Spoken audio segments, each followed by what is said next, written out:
I stand in the doorway of the old house on Maplewood Lane, the autumn wind pushing against my back as if urging me inside. The paint on the porch railings has peeled away, and the scent of damp leaves and forgotten memories clings to the air. It's been 13 years since I left this place behind the house where my mother chose silence over love and my father measured affection in expectations. The lawyer said the estate needs to be settled. It's just paperwork, Clara, he'd told me over the phone. But as I step inside, the creak of the floorboards sounds like the echo of everything unsaid. The air inside is stale, untouched. Dust floats in golden shafts of light breaking through the curtains. On the mantel, framed photos show the same familiar hierarchy: my brother Daniel's graduation, Daniel's promotion, Daniel's wedding. And somewhere in the corner, half hidden by a stack of mail, a small photo of me from high school,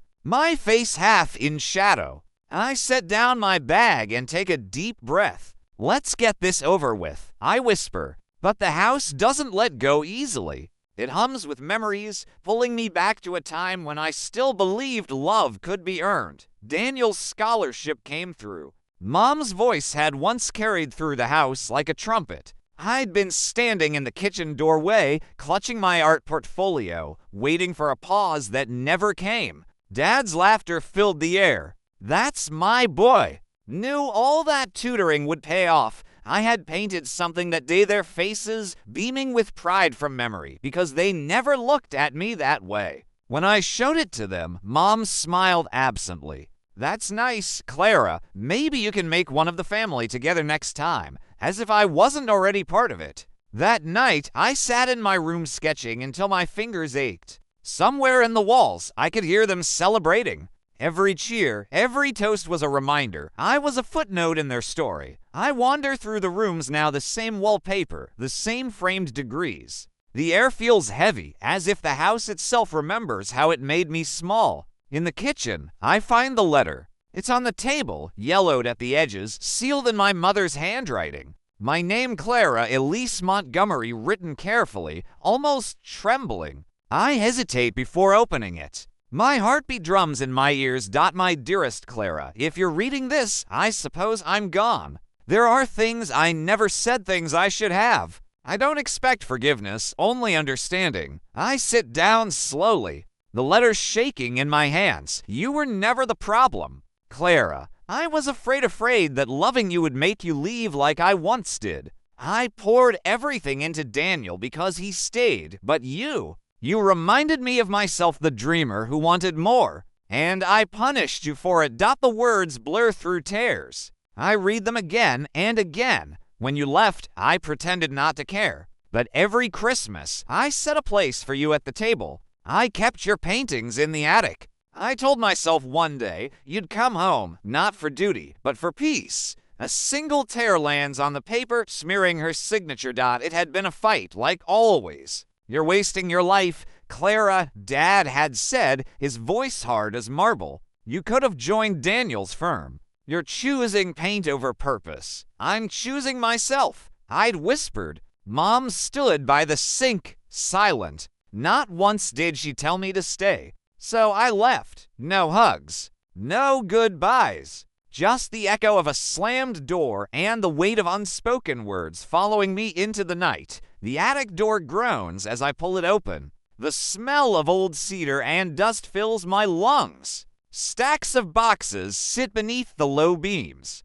In one corner, under a faded quilt, I find them, my paintings. Dozens of them. My work? My art, every piece I'd made before I left, each canvas carefully wrapped, preserved. I uncover one, a portrait of my younger self at the piano, the light catching just behind my hair. I'd painted it when I was 16. Mom must have kept them all these years. The realization hits me like a tidal wave. She did see me, just never said it out loud. That night, I stay in the house. The silence feels different now, less hostile, more reflective. I fall asleep on the couch surrounded by my own art, the fire casting soft orange light on the walls. At dawn, I walk outside. The vineyard beyond the backyard has grown wild. Dew clings to the grass like diamonds. Somewhere, a bird sings. I take out my phone and call Daniel. It rings 3 times before he answers. Clara.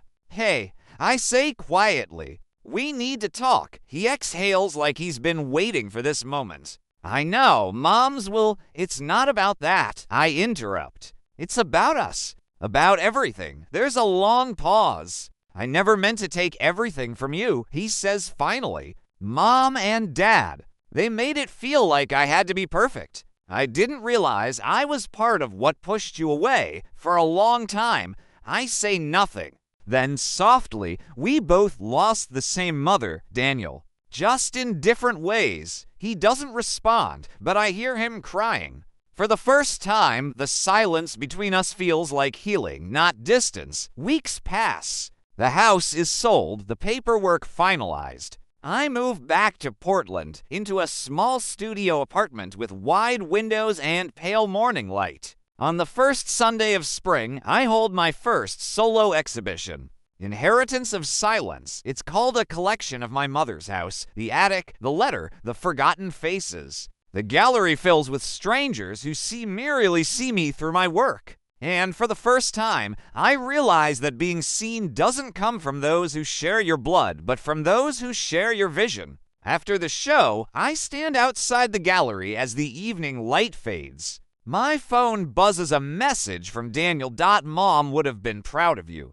I smile, tears burning the corners of my eyes. For years, I thought closure meant apology. But now I understand. Closure is the moment you stop waiting for someone to come back and decide to keep walking forward anyway. I take one last look at the sunset, warm, forgiving, endless, and whisper into the wind, I forgive you, Mom. Then I walk away from Maplewood Lane forever, lighter than I've ever been.